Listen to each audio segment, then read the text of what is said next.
Kita semua sedang menuju ke sana, punya tujuan dan ke sana tujuannya. Tapi masuk surga nggak mudah, Bu. Harus diuji dulu, dites dulu istilahnya sama Allah. Anak kita kalau mau daftar masuk kampus ya, atau diterima kerjaan kan harus interview dulu ya Bu ya. Bener nggak? Nah kita sama juga, mau masuk surga dites dulu sama Allah, diinterview dulu di dunia. Dengan apa interviewnya, ditesnya? Dengan segala ujian yang Allah kehendaki buat kita. Ketika Allah berikan ujian A, ya, berarti kita disuruh nyobain ujian itu. Dites dulu, nih mampu nggak? Sabar nggak? Ridho nggak? Tawakal nggak? Ah ini ujiannya buat masuk ke surga. Karena masuk surga nggak cukup dengan ibadah kita yang sesuai syariat ya Bu ya. Nggak cukup dengan sholat aja. Masuk surga nggak cukup dengan sholat. Kalau kriteria masuk surga, syaratnya masuk surga, yang masuk surga kriterianya yang sholatnya khusyuk, yang hafiz Quran, yang sedekahnya banyak. Saya nggak masuk kriteria. Ya Bu ya, sholat saya belum khusyuk. Ibu udah khusyuk belum? Oh sama berarti ya. Kirain saya doang.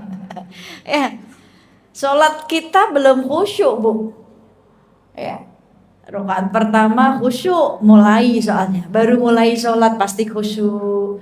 Rakaat kedua yang lupa kadang ingat Bu, lupa naruh dompet di mana tadi, ketemu tuh, inget di rakaat kedua kita inget naruh dompetnya di situ.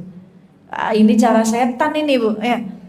Di rakaat ketiga lagi sujud, mau bangun dari sujud tuh bingung sendiri, ini rakaat ketiga apa rakaat keempat ya.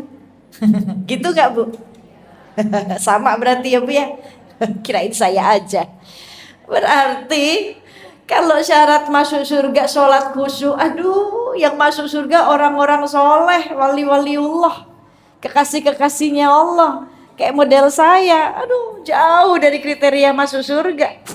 Kalau masuk surga karena syaratnya hafal 30 juz, jauh Bu. Jauh saya kriteria masuk surga ya Bu ya. Bacaan Quran juga itu-itu aja yang dihafal. Kalau syarat masuk surga karena sedekahnya, ya, sedekah yang banyak, jauh. Kadang kita sedekah masih riya, sedekah masih hitung-hitungan. Jauh saya dari kriteria masuk surga. Tapi masuk surga karena ketika dia melakukan segala sesuatu di dunia itu dia ikhlas. Dia beribadah ikhlas karena Allah. Dia diuji sama Allah, dia ikhlas. Dia ridho dan dia tetap berbuat baik, tetap bertakwa kepada Allah. Ini kriterianya. Yang ketika diuji dia ridho. Apa ridho Bu? Apa ridho? Rela hati, menerima, bukan ikhlas. Ridho sama ikhlas beda. Ridho dulu buat ngejemput ikhlas. Ya. Ridho tuh rela hatinya, menerima apa yang menjadi ketetapan Allah, dia ridho. Dia dikasih ujian sama Allah, dia ridho. Ya Allah, terima kasih saya diuji seperti ini ya Allah. Dengan diuji seperti ini, saya tahu sabar seperti apa, harus sabar. Dengan diuji, saya bisa ngerasain sabar seperti apa, tawakal dekat denganmu seperti apa. Ridho ya Allah, tapi kalau nanti mulai gak sabar, tolong sabarkan saya ya Allah. Kalau mulai gak kuat, kuatkan saya ya Allah. Kalau mulai gak sanggup, sanggupkan saya ya Allah. Itu ridho Bu. Itu ridho. Bukan yang ya Allah kenapa sih saya yang diuji ya Allah. Saya udah sholat, udah sedekah, udah baca Quran, udah ibadah. Tetangga saya gak pernah sholat, gak diuji. Ngebandingin diri kita sama orang lain. Ya, tapi ridho kita lihat pada diri kita sendiri. Ya. Ketika kita ridho, berdamai dengan apa yang ada di hati, dengan ketetapannya Allah, maka disitulah ikhlas yang sesungguhnya. Ikhlas itu kita mampu berdamai dulu, Bu, dengan keadaan hati kita. Misalkan diuji, kita pernah kecewa atau apapun yang singgah ke hati, tapi ketika kita berdamai dengan itu semua, ya, lebih memilih mengalah menerima. Mengalah bukan berarti kita kalah, tapi kita mau menjaga hati kita supaya hati tetap dalam pengawasan pandangannya Allah. Ini, ya, tetap menerima hingga akhirnya kita ikhlas dengan keadaan tersebut. Nah, ridho dengan rasa kecewanya, ridho dengan rasa sakitnya, hingga ikhlas ini. Maka syarat masuk surga itu tadi, Bu. Selain sholat harus, ya, walaupun belum khusyuk, berusaha terus untuk khusyuk. Ya, baca Quran harus, karena dari baca Quran itu kita tahu ketentuan-ketentuan Allah, peraturan-peraturan, ya. Mau diatur sama Allah, Qurannya dibuka, karena aturannya Allah ada di sana semua. Ya. Al-Quran ibaratnya Google Map, Bu. Al-Quran ibaratnya Google Map kita. Saya kalau mau pergi ke suatu tempat, kalau nggak tahu jalannya, alhamdulillah sekarang semakin canggih, kita ada aplikasi penunjuk jalan, ya Bu, ya. Jadi kita bisa ngikutin walaupun nggak akurat sih, kadang salah-salah dikit, ya Bu, ya. Kadang dilewatin gangnya sempit banget, gitu. Itu. Begitu juga Al-Quran. Al-Quran Google Map kita, penunjuk jalan kita, bisa selamat sampai surganya Allah. Di sana Allah udah Sherlock semua di sana. Dikasih tahu semuanya di Quran. Pengen selamat, jalannya ini. Maka Al-Quran harus dibaca. Ya, harus wajib. Nah, karena menjadi petunjuk buat kita, menjadi huda. Hudalinas, petunjuk bagi manusia, hudalil muttaqin, petunjuk untuk orang-orang bertakwa. Ya, la raiba fihi, tidak ada keraguan di dalamnya. Jadi jangan ragu. Ya. Dengan apapun yang menjadi aturan dari Allah. Kalau kita mau diatur, ya buka aturannya, kerjain aturannya. Biarkan Allah yang maha mengatur, kita nggak usah ikut campur sesuatu yang sudah diatur oleh Allah. Maka ini masuk surga, ya harus ridho dulu diuji. Nggak usah pakai nanya, ya. Nggak usah bangga dengan ibadah kita terus kita nggak mau diuji. Karena ujian itu pasti seperti kematian. Ujian pasti datangnya seperti kematian. Cuma kalau ujian silih berganti datangnya. Hari ini kita tertawa, besok bisa menangis. Hari ini menangis, besok bisa bahagia. Itu ujian. Ya. Tapi kalau kematian kan walaupun pasti datangnya, tapi kita nggak tahu, ya Bu, ya. Kadang kita lagi sehat, mati. Kadang kita ada yang lagi baca Quran, ajalnya tiba. Ada yang lagi di ICU, nggak mati-mati, sehat malah, ya Bu, ya. Walaupun pasti kematian, pasti semua orang bakalan mati. Cuma keadaannya seperti apa, kapan, nggak ada yang tahu. Gak ada yang memastikan itu. Kalau syaratnya mati, nunggu tua dulu. Suami saya gak bakalan mati, Bu. Ya Bu, ya. Orang suami saya masih sehat kok, 40 tahun umurnya. Tuaan Mbak Cici malah. Ya, Mbak Cici masih hidup tuh. Awet lagi tuh, Bu. Kayak makan formalin dia. Ya. Nih, kalau syaratnya mati, tua dulu. Ya, suami saya gak bakalan mati, orang masih muda, 40 tahun. Kalau syaratnya mati, sakit dulu. Suami saya gak bakalan mati, orang sehat, Bu. Ya, nah itu tadi. Kematian pasti, tapi caranya seperti apa, keadaannya bagaimana, waktunya kapan, gak ada yang tahu. Tidak ada yang bisa memastikan hal itu. Maka tugas kita, ya, kita menunggu ajal kita dengan tidak melalaikan diri kita. Dari urusan waktu, masih sehat punya waktu ngaji, masih sehat punya waktu baca Quran, masih sehat punya waktu benerin ibadahnya, perbanyak amal solehnya. Karena supaya apa? Supaya kita nggak tercatat orang-orang yang merugi. Siapa orang yang rugi? Siapa hamba-hamba Allah yang rugi, yang lalai atas waktunya? Padahal Allah kasih kesempatan kita. Berarti Allah cuma kepengen kita tuh memperbaiki diri, ngumpulin amal lagi, beramal soleh lagi, ngumpulin pahala lagi. Gak ada yang tahu. Hari ini Allah kasih kesempatan, kita sehat, punya waktu, dikasih kesempatan. Hari ini nih, kemarin kamu soalnya gak baca Quran, dikasih kesempatan hari ini Allah hidupkan kita, berarti harus baca Quran. Harus dibuka Qurannya, walaupun mungkin cuma selembar doang dibacanya, tapi selembar ketika dibaca dengan terjemahannya, kita bakalan tahu aturan apa yang Allah tetapkan di sana. Coba kalau cuma baca tulisan Arabnya aja, kita bukan orang Arab yang fasih, yang ngerti setiap artinya, ya. Kita baca juga terjemahannya, artinya bahasa Indonesianya supaya ngerti aturan apa yang Allah tetapkan di sana. Maka dikasih kesempatan hari ini, dipanjangin umurnya sehari, besok belum tentu. Ya Bu ya. Besok masih bisa menjamin gak diri kita panjang umur? Gak ada yang bisa menjamin hal itu. Ya, tapi hari ini Allah kasih kesempatan, yuk pikirkan hari ini. Yang kemarin mungkin punya harta, punya rizki, gak disedekahin, nih Allah kasih waktu hari ini. Nih hari ini hartamu sedekahin, biar jadi sedekah terbaik yang nanti nyelamatin di alam kubur. Karena di kubur kita sendiri Bu, siapa yang nemenin kalau gak amal soleh kita? Nah kalau kita pulang gak bawa bekal, perjalanannya jauh ya. Ibu dari sini mau ke Malaysia, naik darat lebih dekat ya Bu ya? Benar nggak Bu? Ya.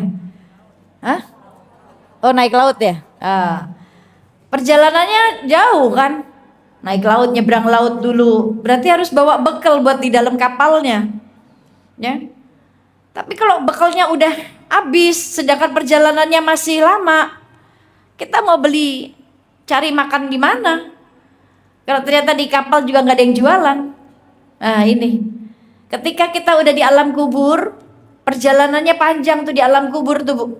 Lama, lebih lama perjalanan di alam kubur daripada perjalanan kita di dunia. Dunia besok gak ada yang tahu siapa duluan yang ajalnya tiba. Cepat banget.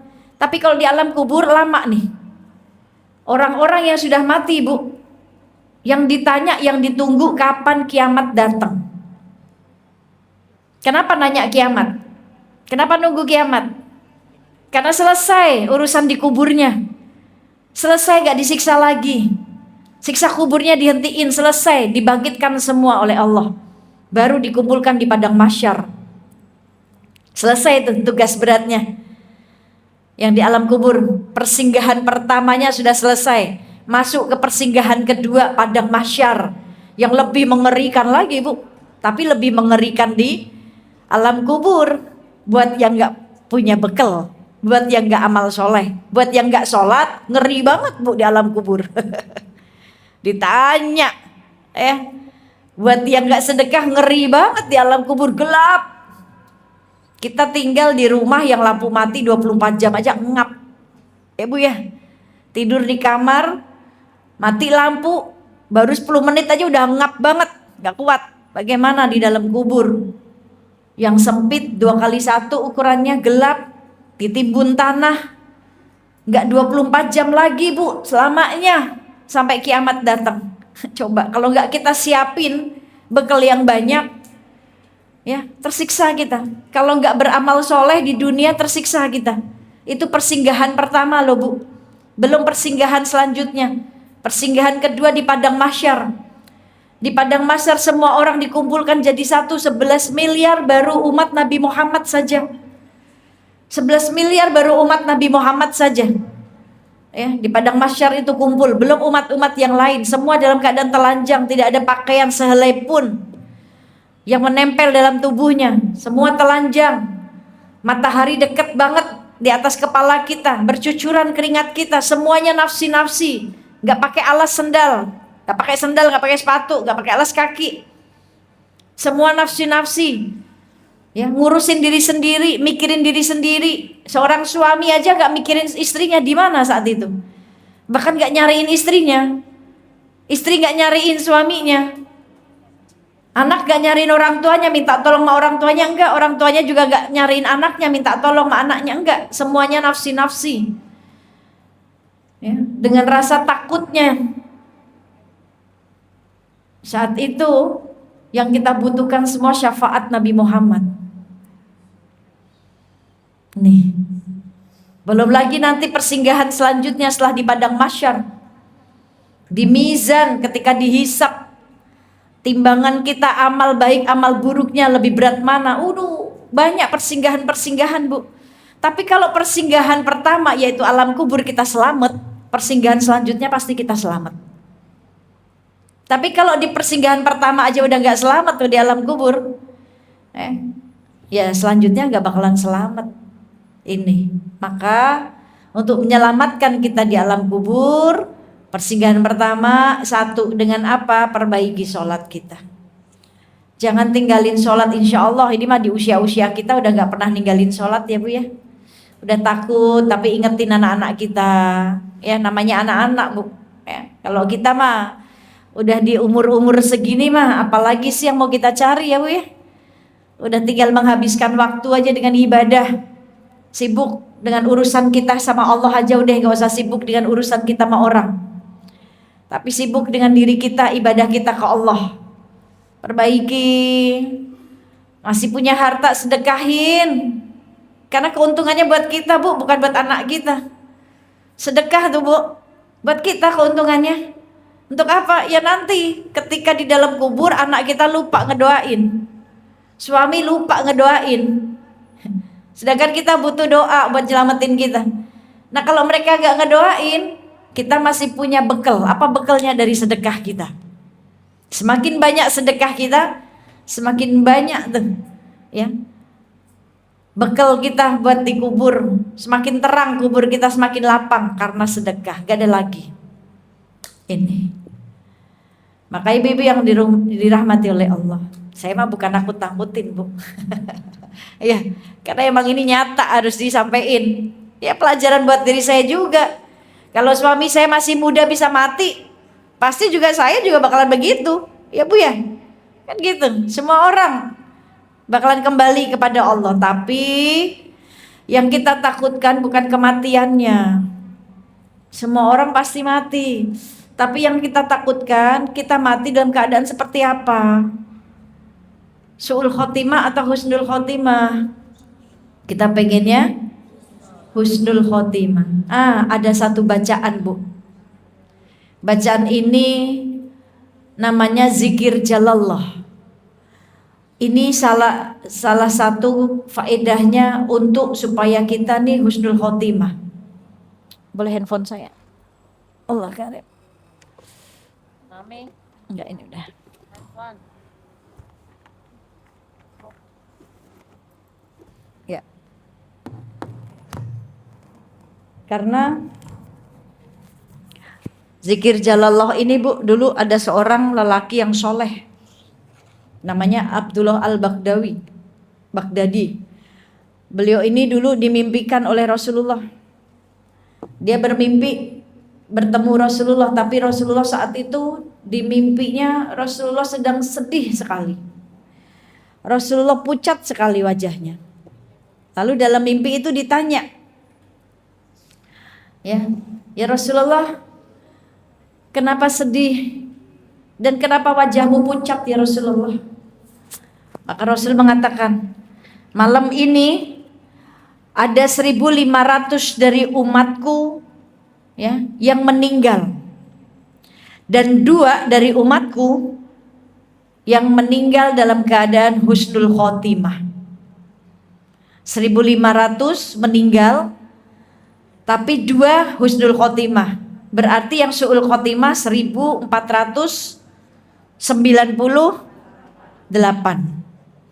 Lalu orang tersebut, lelaki soleh itu bertanya, ya Rasulullah, apa kiat-kiat darimu supaya yang bermaksiat itu, bahkan untuk diri kita, diri kami, ya, bisa mati dalam keadaan husnul khotimah. Lalu Rasul mengatakan, bacalah zikir jalallah ini. Ya. Ketika engkau sudah membacanya, mengamalkannya, menyebarkannya, engkau akan bersamaku. Tapi ketika engkau sudah tahu dan engkau tidak mengamalkannya, tidak membacanya, tidak menyebarkannya, aku terlepas darimu dan engkau terlepas dariku. Maka setelah itu laki-laki soleh ini terbangun dari tidurnya, dan ternyata ketika dibuka di genggaman tangannya sudah ada kertas. Kertas itu tulisannya zikir jalallah. Yuk kita baca bareng-bareng. Ya. Semoga menjadi asbab kita husnul khotimah. Kita sering baca ini. Bahkan ketika baca ini Allah lapangkan hati. Allah mudahkan, ya. Rizki kita, semua yang sempit dilapangkan oleh Allah. Karena sebuah keyakinan kita, la ilaha illallah, tidak ada Tuhan selain Allah yang maha menolong kita. La ilaha illallah al-mawjud fi kulli zaman. La ilaha illallah al-ma'bud fi kulli makan. La ilaha illallah al-mazkur bi kulli lisan. La ilaha illallah al-ma'ruf bil ihsan. La ilaha illallah kulla yaumin huwa fi'shan. La ilaha illallah al-aman al-aman min zawalil iman wa min fitnati syaitan. Ya qadimal ihsan kam laka alaina min ihsan. Ihsanukal ya qadim ya hanan ya manan ya rahim ya rahman ya ghafur ya ghaffar. Ighfir lana warhamna wa anta khairur rahimin. Wa sallallahu ala sayyidina Muhammadin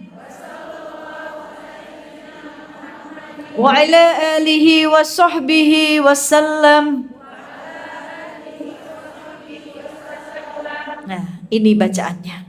Ibu baca, ya. Setiap sholat fardu ibu baca, ya. Ibu lagi lengah ibu baca. Supaya apa? Supaya semakin menambah kekuatan di hati kita, ya. Tentang keyakinan kita kepada Allah bahwa tidak ada Tuhan selain Allah yang maha menolong, maha segalanya. Ya, supaya kita tetap dalam penjagaannya Allah. Ibu-ibu yang dirahmati oleh Allah, Allah ciptakan dunia buat kita, Bu. Dan dunia ini tempat menyelesaikan ujian. Dan semua diuji ya, Bu ya? Diuji nggak, Bu? Diuji. Semuanya diuji. Ya, baik yang kaya, yang miskin, yang tua, yang muda, semua diuji. Tapi ujian itu untuk mengukur tolak ukur iman kita. Surat Al-Ankabut ayat 2. Jangan merasa kita beriman terus kita nggak mau diuji dan akan dibiarkan begitu saja dengan keimanan kita tanpa diuji. Salah. Karena pasti kita dengan iman kita akan diuji. Semakin kuat agama seseorang, semakin berat ujiannya, semakin besar ujiannya. Ya, karena ujian itulah sebuah pilihan. Allah pilih orang-orang yang menempati surganya Allah dengan ujian-ujiannya. Karena ujian menjadi penghapus dosa. Karena ujian menjadi sebuah derajat yang diangkat oleh Allah, dimuliakan oleh Allah. Tapi syaratnya dengan ujian itu kita ridho. Dan dengan di ujian itu kita sabar. Kita tetap taat sama Allah, tetap takwa. Sabar, walaupun agak susah ya Bu ya. Tapi belum sabar kalau kita masih ada batasnya. Kan sabar ada batasnya Umi, belum sabar berarti. Ya Bu ya. Belum dikatakan sabar kalau masih berbatas. Karena sabar loss. Ya, gak ada batasnya. Jangan dibatasi. Hari ini saya bisa sabar, besok kayaknya gak mungkin saya sabar ngadepin dia, begitu aja kelakuannya. Gak, berarti kita belum sabar. Sabar tuh terus selamanya. Kenapa kita sabar Bu?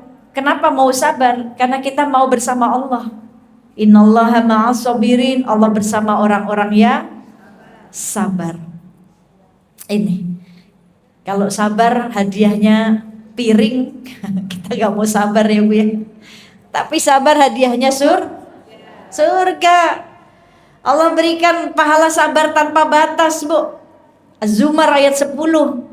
Ya, pahalanya sabar tanpa batas buat orang-orang yang ketika diberikan ujian Allah berikan pahalanya tanpa batas. Ini, makanya harus sabar. Sabar menjalani kehidupan di dunia. Ibu-ibu yang dirahmati oleh Allah, hari ini kalau urusan sabar, ibu-ibu pasti jauh lebih sabar. Sabar nggak Bu? Sabar nggak? Insya. Ngadepin suami sabar, Bu ya. Ngadepin anak sabar. Ngadepin mantu sabar. Ngadepin saudara sabar. Karena pasti mereka semuanya yang di dunia ini ujian. Ya, diuji kesusahan, sabar. Ini. Maka yang sabar ini yang bersama Allah. Tapi Bu, ya, sabar itu kan letaknya nih di sini nih Bu, di hati, di hati ya Bu ya. Kalau hatinya dia baik, pasti dia akan sabar. Tapi kalau di hatinya nih berantakan, dia nggak akan mungkin sabar. Ini urusan hati nih. Allah yang paling tahu keadaan hati kita ya Bu ya. Saya nggak tahu keadaan hati ibu-ibu. Ibu tahu nggak keadaan hati saya? Enggak. Tapi saya lagi sakit. Bukan sakit hati Bu. Sakit perut. Asam lambungnya lagi tinggi. Ini untung saya pakai cadar Bu. Kalau nggak pakai cadar Ibu kelihatan saya lagi ngeringis. Ya, ceramah iya. Tapi nahan perut sakit banget. Tumben-tumbenan nih nggak belum sembuh belum disembuhin sama Allah. Supaya apa? Supaya nginget ya nikmat sehat kayak gimana. Bener nggak Bu? Supaya bersyukur ya Allah nikmat sehat itu, masya Allah kalau udah sakit, aduh. Ya ini maka dikasih nikmat sakit nih sama Allah. Biar kalau lagi sehat ya disyukurin, bersyukur. Nah kalau lagi sakit ya kayak gini nih. Tapi harus semangat. Walaupun sambil ngeringis-ngeringis ceramahnya. Untung pakai cadar ya Bu, nggak kelihatan. Ya, ini. Maka urusan hati ini Allah yang paling tahu. Imam Ghazali mengatakan, barang siapa yang ingin memperbaiki laku amalnya, maka perbaiki dulu hatinya. Ya. Imam Ghazali mengatakan, barang siapa yang ingin memperbaiki laku amalnya, ingin memperbaiki amalnya, dia seharusnya memperbaiki hatinya dulu. Kenapa hati? Karena nih hati ini raja, Bu. Raja, pemimpin yang mengendalikan. Dan ini hati nih anggota tubuh kita yang paling jujur, Bu. Paling jujur. Ibaratnya teko. Teko isinya teh. Ketika kita tuang, keluarnya apa, Bu? Teh. Gak mungkin teko isinya teh, ketika kita tuang isinya kopi. Oh, saya mau cari tuh teko kayak gitu, Bu. Mahal-mahal saya beli, Bu. Ya, pengen kopi, padahal isinya teh, dituang jadi kopi. Wah, saya cari teko kayak gitu. Gak ada ya, Bu ya? Gak ada. Ini hati anggota yang paling jujur. Kalau keadaan hatinya lagi gak baik, pasti suasananya gak baik, Bu.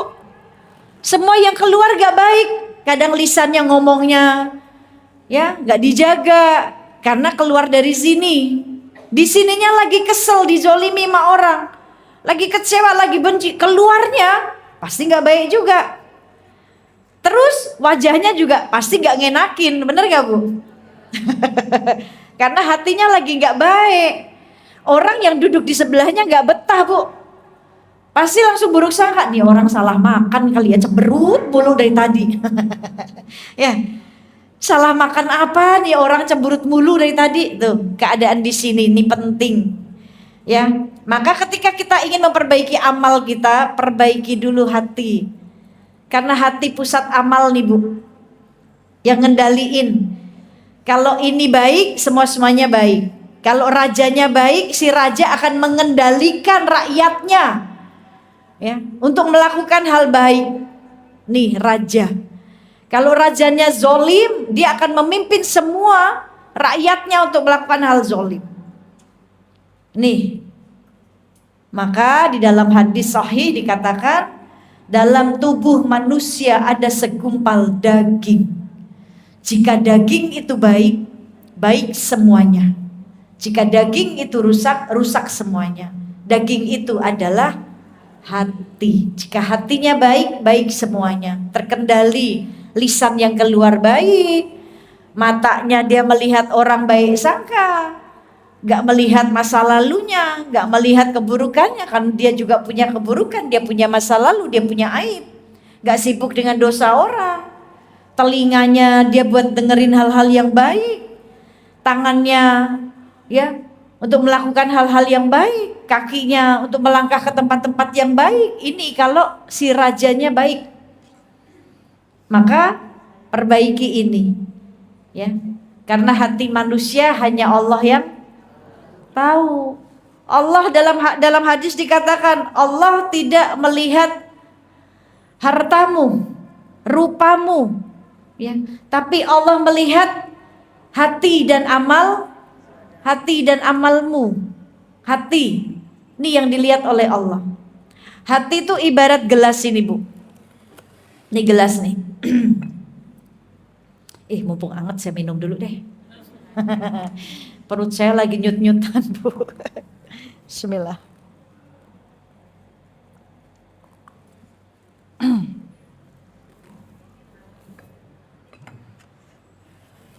Ya. Hati ibaratnya gelas ini, Bu. Ini gelas bersih atau kotor, ibu-ibu tahu nggak dari sana? Kelihatan emang? Kelihatan dari sana ini gelasnya bersih? Enggak. Yang bisa lihat gelas ini bersih saya, Bu. Yang bisa lihat gelas ini bersih atau kotor saya yang paling dekat. Ya, Bu ya. Berarti tadi hati ibu bersih kotor saya nggak bisa lihat. Yang paling tahu Yang paling tahu diri sendiri nggak? Iya. Begitu juga ini gelas ini ibaratnya hati. Yang paling tahu ini gelas kotor atau bersih ya saya. Karena saya yang megang, saya yang dekat. Ibu di sana nggak kelihatan. kelihatannya cuma sebuah gelas saja. Ya. Maka gelas ini adalah ibaratnya hati.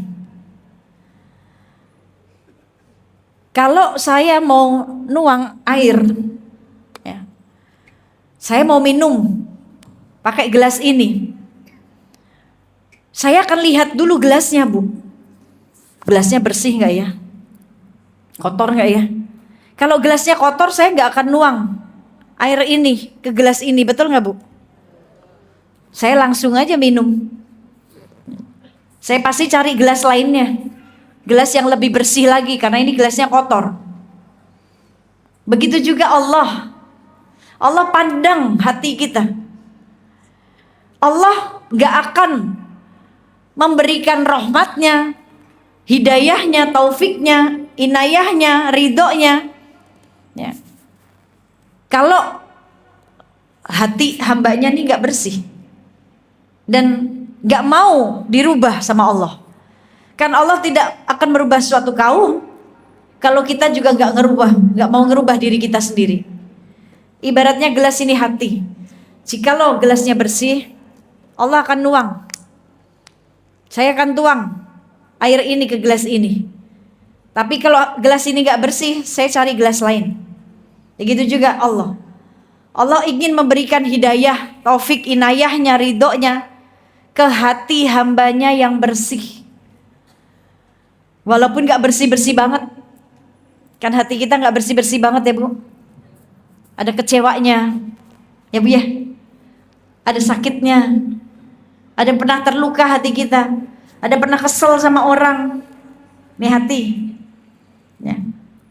Tapi kita pengen sembuh dari luka. Hati pernah terluka karena kecewa sama orang. Hati pernah kecewa karena mungkin dizolimi sama orang. Tapi harus disembuhin, Bu. Lukanya harus disembuhin, ya. Harus disembuhin. Bisa sembuh gak kira-kira? Bisa. Allah pasti sembuhin kalau kita mau berobat. Kayak saya nih, udah 2 hari nih gak sembuh-sembuh nih sakitnya. Ini perut melilit aja, nahan sakit. Tapi ikhtiar, ya. Mungkin obatnya gak mempan, cari lagi, ganti obat lagi, kan ikhtiar. Tapi pasti sembuh, Allah yang nyembuhin. Cuma Allah kepengen nunda dulu supaya apa? Banyak bersyukur ketika sehat, supaya banyak ingat Allah, supaya istighfar, ya. Kan gitu. Nah, hati ketika punya penyakit, pernah kecewa, pernah kesel sama orang, jangan sampai jadi dendam. Jangan, ini bahaya. Kalau udah jadi dendam nih bahaya, Bu. Ini rumah kita soalnya, Bu. Bayangin rumah kalau nggak dirawat gimana sih, Bu? Ibu punya rumah, mau bagus rumahnya, tapi kalau dalamnya berantakan, kotor, nggak pernah disapu, debu di mana-mana, terus berantakan, emang nyaman tinggal di rumah itu? Enggak, apalagi ada penghuninya, ya. Ada si dengki, ada si sombong, si dendam, nggak nyaman kita tinggal di rumah itu ya, Bu ya. Mau secantik apapun diri kita, wajah kita cantik, tampan, tapi kalau hatinya berantakan, hatinya nyimpen dendam, ya, mana mungkin dia bahagia? Gak mungkin. Maka nih rumah kita harus benar-benar dibersihin. Si dendamnya ilangin, si dengkinya ilangin, si bencinya pergi. Supaya apa? Bahagia. Gak mungkin kita dendam sama orang bahagia. Orang yang zolimin sama kita, dia lagi bahagia jalan-jalan, kita di rumah aja mikirin gimana caranya balas dendam. Gak jalan-jalan. Rugi, Bu, rugi gak? Maka nih dibersihin. Hati manusia tergolong menjadi 3 bagian. 1, kolbun sahihun, hati yang sehat. Hati sehat nih, hatinya para salafus saleh, para ulama, wali-waliullah, ya, ulama terdahulu ya, Bu ya. Ulama yang banyak karomahnya, wali-waliullah. Hatinya Allah jaga dari maksiat hati. Ya. Karena kenapa mereka menjaga hatinya?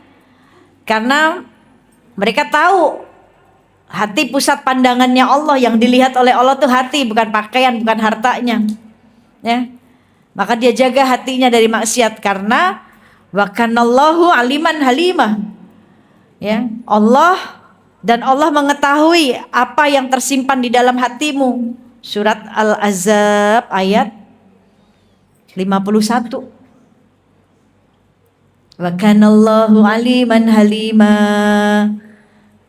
Dan sungguh Allah mengetahui segala yang tersimpan di dalam hatimu, kata Allah. Kita bisa nutupi, Bu. Kesel sama orang kita tutupi di hadapan orang lain. Tapi Allah tahu. Ya. Nah, maka yang pertama qalbun sahihun. Hatinya para salafus saleh yang sehat. Dia ngejaga hatinya. Gak mau ada penyakit. Ya, dia mau sehat badannya. Ibaratnya nih, kalau dia pengen hidup sehat, punya badan sehat, berarti semuanya dijaga. Tidur teratur, minum air putihnya yang banyak, teratur cukup. Makan makanan yang sehat, kan begitu.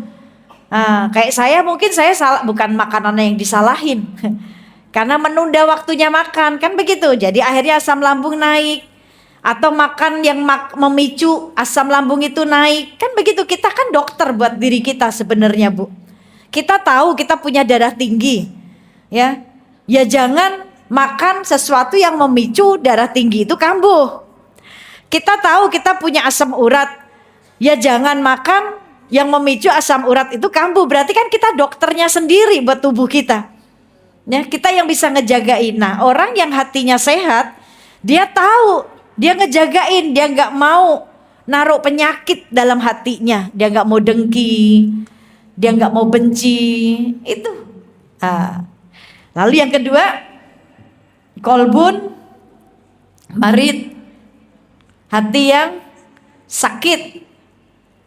Ini hati kita nih, Bu. Hati kita nggak, Bu? Iya, hati kita, hati saya.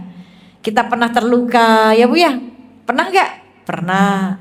Pernah kecewa? Pernah nggak? Pernah. Ya, pernah sakit di hati. Tapi jangan dibiarin sakit terus, nggak enak. Saya aja nih pengennya sembuh, Bu. Ya, nggak nafsu makan dari kemarin. Bubur aja bosen saya, Bu. Ya, minum obat aja, pengennya sembuh. Nah gitu juga hati, jangan sampai kita sakit terus, rugi Bu. Yang nyakitin kita lagi bahagia jalan-jalan, kita di rumah aja mikirin. Jangan, kita layak bahagia. Ya, pilihan, kita pengen bahagia atau enggak. Kalau pengen bahagia, sembuhin lukanya. Nih, qalbun marid, hati yang sakit. Tapi sesuatu yang sakit pasti bisa sembuh kalau kita mau nyembuhin nih. Dihilangin dengkinya, dendamnya, bencinya, sembuhin. Pasti sembuh kalau mau. Allah pasti akan kayak tadi nih. Ya, dituangin sama Allah. Oh, dia berusaha mau nyembuhin. Akhirnya dibantu sama Allah. Ya, buat nyembuhin lukanya. Ini. Yang ketiga, qalbun marid. Kolbun mayit, hati yang mati. Ini yang paling bahaya. Kalau hati mati, dia udah bodoh amat sama dirinya, sama orang lain. Diajak sedekah, bodoh amat. Enggak, apain sedekah. Nah, saudara lagi kesusahan, biarin aja, yang penting saya nggak susah. Tuh hatinya udah mati, Bu, udah nggak peduli sama orang. Ya, jangan sampai nih hati kita mati. Kalau sakit wajar, tapi sembuhin. Ya, jangan sampai akhirnya kita jadi nyimpen sakit itu, akhirnya jadi apa ya? Kayak nggak berasa tuh apa istilahnya? Baal. Udah baal banget, udah kebal banget. Ya, nauzubillah min dzalik, jangan. Karena Allah yang maha membolak-balikan hati. Kalau hatinya baik, kita bisa beramal baik, Bu. Dan akan didekatkan dengan hal-hal yang baik, diberikan hal-hal yang baik oleh Allah, hidup jadi berkah. Ya, karena yang kembali kepada Allah yang hatinya selamat. Ingat Bu, yang kembali kepada Allah yang hatinya sudah selamat. Selamat dari mana? Selamat dari penyakit hati. Allah nanti panggil surat Al-Fajr. Ya ayatuhan nafsu mutmainah, irji'i ila rabbiki radiyatan mardiyah fadkhuli fi ibadi wadkhuli jannati. Wahai jiwa-jiwa yang tenang, kata Allah. Dipanggil ma Allah Bu. Meninggalnya jiwa kita udah tenang, gak bawa dendam, gak bawa benci. Dipanggil ma Allah, sini balik deh. Nih hatimu udah selamat nih, kata Allah. Jiwamu udah tenang nih, udah gak nyimpan dendam benci, udah balik deh, balik. Karena semakin kita tinggal di dunia semakin banyak dosa nanti. Ya, Allah panggil, jiwanya udah tenang. Ya, jiwanya udah ridho, hatinya selamat, Allah ridho, masuklah bersama golongan hamba-hambaku dan masuklah ke surgaku, kata Allah. Semoga hati kita terjaga ya Bu ya. Senantiasa dijaga ma Allah dari penyakit hati, dari dengki ma orang. Ya, ketika kita bersyukur melihat nikmat yang Allah sedang berikan sama orang lain, maka Allah pun akan berikan nikmat itu sama kita juga, Insya Allah. Baik ibu-ibu yang dirahmati oleh Allah, saya mau ngajak demo ibu-ibu. Tapi demonya baik Bu. Ya, demonya ke Allah. Ya, siapa di sini yang belum pernah pergi, yang belum pergi haji? Siapa yang belum pergi haji? Pengen pergi haji? Pengen. Insya Allah bisa pergi haji. Siapa di sini yang banyak hutangnya? Loh, gak usah malu Bu, sama saya juga punya hutang Bu, hutang saya juga banyak. Ya, namanya hidup ya Bu ya, namanya hidup gitu loh. Tapi kan hutang harus dibayar, ya jangan dihindari. Ya tetap harus dibayar hutang itu, diselesaikan di dunia, karena nanggung di akhirat bahaya. Yang punya hutang siapa? Angkat tangan, biar Allah lunasin nih. Saya juga punya hutang, ya. Yang pengen pergi haji angkat tangan, yang pengen punya utangnya lunas angkat tangan, yang pengen dimudahin pokoknya segala urusan dunia, kita semuanya. Saya mau ajak ibu-ibu demo. Ada satu bacaan doa yang diajarkan Rasulullah SAW. Ya. Dulu ada seorang laki-laki datang ke Rasulullah, matanya buta, gak bisa lihat. Dia datang ke Rasul kepengin bisa melihat. Udah capek, gak bisa lihat nih, sakit mata. Dia tawasul kepada Rasul, minta tolong sama Rasulullah, ya Rasulullah, Engkau kan kekasih Allah, tolong doakan aku, mintakan kesembuhan kepada Allah. Ya. Kadang kan kita butuh doa dari orang-orang soleh ya Bu ya. Kenapa? Karena orang soleh hatinya dijaga sama Allah dari maksiat hati, maksiat dunia. Nah kalau kita kan, kadang lisan kita doa, tapi lisan kita juga banyak gibahin orang. Ya Bu ya. Iya. Tapi orang-orang soleh dijaga tuh hal itu. Maka kita butuh. Kadang saya nih, ya, kayak saya lagi sakit kemarin, langsung saya pasang di status. Guru saya langsung WA, langsung komen di status saya. Jangan capek-capek Mi, gitu. Langsung didoain deh tuh. Butuh doa dari orang-orang soleh. Maka hari ini yuk kita baca doa. Lalu Rasul ngajarin doa tersebut nih, suruh orang ini baca doa ini. Lalu dengan tangannya Rasul tempelkan ke mata orang tersebut atas kehendak Allah, keajaiban Allah yang menyembuhkan, maka dia sembuh dari sakit matanya dan bisa melihat. Ya, maka kita baca ini. Juga kita baca sholawat fatih. Sholawat fatih itu Masya Allah. Ya, kalau ibu baca nih, ibu lagi kepepet nih, saya diajarin sama guru saya. Ibu lagi kepepet banget, ya, urusan ekonomi kayak atau apalah, pokoknya ibu lagi punya hajat yang kepepet banget, ibu duduk, ya, mau habis subuh kayak pokoknya lagi duduk gak diganggu siapapun, ibu duduk baca sholawat fatih 350 kali. Sekali duduk baca, terus doa, tawasul dulu ke Rasulullah sebelum baca sholawat ini. Tawasul, terus ibu baca ini, yakini. Sholawat itu kan membuka ya Bu ya. Yang baik-baik dikasih sama Allah itu sholawat. Ya, sholawat itu kita yang butuh, bukan Rasul butuh sholawat kita, bukan. Tapi kita yang butuh, karena sholawat itu ibaratnya investasi. Sekali kita sholawat, Allah kasih 10 kebaikan. Ya, sholawat itu kita yang butuh. Nah, maka ketika kita baca dalam keadaan duduk, baca sholawat Fatih 350 kali, terus ibu hajat. Ya, nah sekarang yuk kita mau demo ke Allah.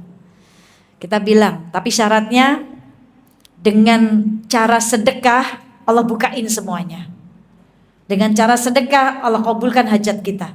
Dengan jalan sedekah pembuka rezeki, pembuka kebaikan. Yuk sekarang ibu niatkan bayar hutang ibu ke orang tua. Punya hutang kan sama orang tua? Punya hutang kan sama orang tua? Hutang yang gak pernah bisa kita bales. Hutang apa bu? Hutang budi, hutang jasa. Ya, hutang jasa sama orang tua nggak akan pernah bisa kita balas. Bayangin ayah ibu kita berkorban buat kita, berjuang. Nah, kita udah jadi orang tua bu, tahu bagaimana perjuangan kita buat anak kita. Begitulah perjuangan orang tua kita yang kita belum bisa membalasnya. Yuk sekarang niatin sedekah untuk mereka. Ibu ambil yang terbaik hari ini yang ibu bawa. Bawa dompet nggak? Nah, bawa. Ada isinya nggak? Kalau kita ke majelis ilmu tuh bawa bu, ya, bawa, biar apa? Kita bawa dompet, kita bawa uang, biar kita pulang itu bawa berkah, ya itu. Yuk sekarang ambil, ibu buka dulu dompetnya. Saya nggak mau ngedoain dulu kalau belum dibuka dompetnya. Loh kita lagi mau demo, ibu buka, ambil yang warna merah. Nah begitu, loh. Ini kita lagi ngajuin proposal ibaratnya bu. Lagi ngajuin proposal ke Allah. Kan ibu kalau bikin acara, bikin proposal yang terbaik dong proposalnya. Kalimatnya yang bagus, isi proposalnya bagus. Nah ini proposal kita, kasih yang terbaik buat orang tua bu. Niatin buat orang tua nih. Ya, niatin buat orang tua. Ya Allah saya belum pernah ngebahagiain orang tua saya dengan rezeki saya ya Allah. Orang tua saya udah keburu meninggal. Hari ini nih saya niatin buat orang tua saya yang sudah meninggal. Semoga nih sedekah saya hari ini jadi ke lapangan kubur mereka. Tuh bahagia bu, orang tua kita cuma dikasih 100.000 doang bahagia. Kenapa? Karena sedekah menjadi ke lapangan kubur, menjadi penerang kubur. Yuk ambil yang warna merah. 2.000 saya nggak mau. Ya Allah kalau 2.000 jangan dikabul hajatnya. Udah diambil? Mau merah mau biru boleh. Ya. Asal jangan yang 2.000. Udah 2.000 dikucak-kucak. Aduh. Sobek pula. Aduh. Mau ke surga 2.000. Bu, rest area ibu kencing aja sekarang 2.500. Bener gak? Ini sedekah mau ke surga, mau nyelamatin orang tua pakai 2.000. Ya elah. Ayo sekarang ambil. Ambil. Bawa ke atas gini. Kasih lihat ke Allah dulu. Kasih lihat ke Allah. Saya pengen lihat. Saya pengen lihat. Ayo, kasih lihat ke Allah proposalnya. Bilang, ya Allah, tunaikan hajat saya dengan sedekah ini. Ya Allah, semoga dengan sedekah ini Engkau mudahkan rezeki kami. Kami bisa pergi haji ya Allah. Semoga dengan sedekah ini Engkau lunaskan hutang kami. Semoga dengan sedekah ini Engkau lapangkan kubur orang tua kami. Semoga dengan sedekah ini segala urusan dunia Engkau mudahkan. Semoga dengan sedekah ini segala keinginan Engkau kabulkan. Semoga dengan sedekah ini menjadi penyelamat keluarga kami. Ayo sekarang angkat tangan kita doa. Bismillahirrahmanirrahim. Ikutin bu. Ya awalal awwalin walal akhirul akhirin wa yazad quwati al matin wa ya rahima al-masakin. Allahumma sholli wa sallim ala Sayyidina Muhammadin fil awwalin wa sholli wa sallim ala Sayyidina Muhammadin fil akhirin wa sholli wa sallim ala Sayyidina Muhammadin illa yaumiddin. Allahumma inna nas'aluka wa tawajjahu ilaika bin nabiyyika Muhammadin sallallahu alaihi wasallam nabiyyi rahmah ya Rasulullah ya nabiyyi rahmah ya Rasulullah ya nabiyyi rahmah ya Rasulullah inni tawajjahtu bika ila rabbika hajatihi. Salli wa salim, sampaikan hajat ibu-ibu sekarang, sampaikan demo ke Allah, sampaikan doa-doanya. Ya Allah, ya Rabbi, ya Allah, sembuhkan ya Allah, mudahkan rezeki, berikan kemudahan ya Allah.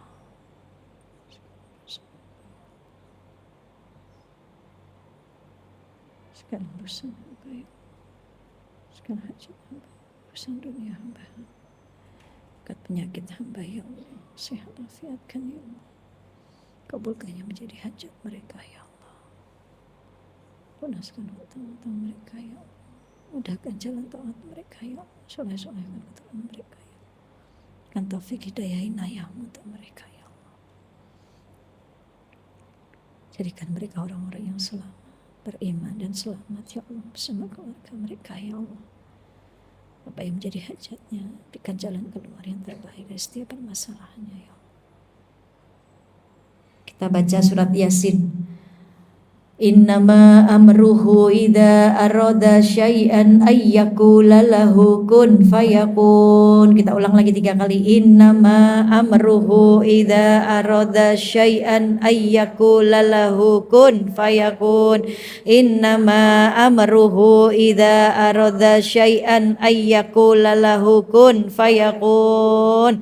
Allahumma sholli ala Sayyidina Muhammadin Allahumma sholli ala Sayyidina Muhammadinil Fatih lima wa khatimi lima sabaqa wan nasiril haqqi bil haqqi wal hadi ila siratikal mustaqim wa ala alihi wa sahbihi haqqo qadri wa miqdaril azim. Allahumma sholli ala Sayyidina Muhammadinil Fatih lima ukhliqa wa khatimi lima sabaqa nasiril haqqi bil haqqi wal hadi ila siratikal mustaqim wa ala alihi wa sahbihi haqqo qadri wa miqdaril azim. Allahumma sholli ala Sayyidina Muhammadinil Fatih lima ukhliqa wa khatimi lima sabaqa nasiril haqqi bil haqqi wal hadi ila siratikal mustaqim wa ala alihi wa sahbihi haqqo qadri wa miqdaril azim. Kabul ya Allah, amin. Edarkan itu sedekahnya. Yang tadi proposalnya jangan dimasukin lagi, kasih sedekah, niatin buat orang tua. Semoga apa yang menjadi hajat ibu-ibu dikabul sama Allah. Ini bulan Muharram Bu, bulan Muharram segala kebaikan dilipat gandakan. Jangan ditukar lagi ya Bu ya. Nanti ditukar lagi loh hajatnya sama Allah, dikabulnya ditukar ya. Yang tadi udah diniatin, kasihin, niatin, cemplungin, niatin buat hajat kita, buat nolongin orang tua kita ya. Ini bulan Muharram segala kebaikan dilipat gandakan, tapi segala dosa pun juga dilipat gandakan ya. Masya Allah. Semoga yang sakit Allah angkat penyakitnya. Semoga yang punya hutang Allah lunaskan hutangnya. Allah berikan rizki wa yarzuqhu min haitsu la yahtasib. Allah berikan rezeki dari arah yang tidak disangka-sangka. Yang punya masalah Allah berikan jalan keluar dari setiap permasalahannya. Ya. Allah mudahkan segala hajatnya, urusan dunianya, dan semoga hari ini kita siap pulang dari sini, kita siap menerima berkah melimpah dari Allah. Amin ya robbal alamin. Baik, ini saja yang bisa saya sampaikan, kurang lebihnya Semoga materi saya ini membawa hidayah dari Allah untuk kita semuanya. Ya, saya kembalikan kepada Mbak Cici. Dari saya, mohon maaf lahir batin, sebaik-baik diri saya masih jauh lebih baik ibu-ibu yang mendengarkan saya. Doain saya ya Bu, sehat. Lagi sakit banget nih perutnya Bu. Doain saya sehat afiat ya Bu ya. Selamat dunia akhirat. Baik, terima kasih.